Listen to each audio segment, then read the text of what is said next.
What would happen if the United States couldn't pay off its debt? This man here, Alan Greenspan, is the former chairman of the Fed. He used to be one of the most influential men in the world when he controlled the American monetary policy. So let's take a listen to his thoughts as to what would happen if America couldn't pay back its debt. The United States can pay any debt it has because we can always print money to do that. But there is zero probability of default. Okay, so what did Alan Greenspan mean by that?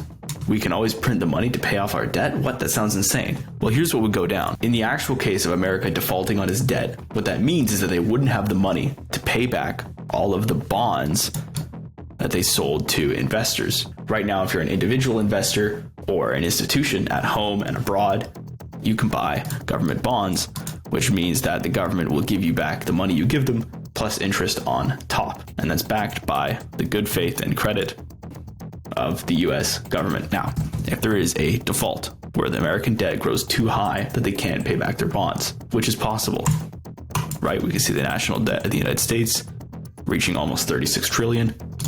The cost of just paying the interest on that debt is at all-time highs, 4% as a share of GDP.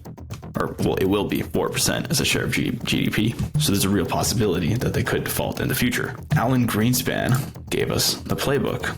What he would do is have the Federal Reserve over here print a ton of new money and then use that money to buy their own bonds that are being sold by investors at home and abroad.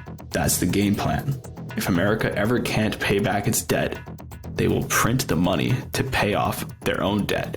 Now, what could that lead to? Well, it could probably lead to really, really bad hyperinflation because we would have tons and tons of new dollars in circulation that have to find their home somewhere. So it's not a foolproof plan, but it's the only plan they got. And they're willing to take the chance of hyperinflation instead of actually solving the debt issue. That's why this chart is not going to stop growing. That's why inflation is not going to slow down in the future. This is the new normal. Get used to it. Subscribe if you found that video helpful. I got new videos coming every single day except for Sunday. I'm not an expert. I'm just a beginner sharing what I'm learning, just like a student sharing his notes.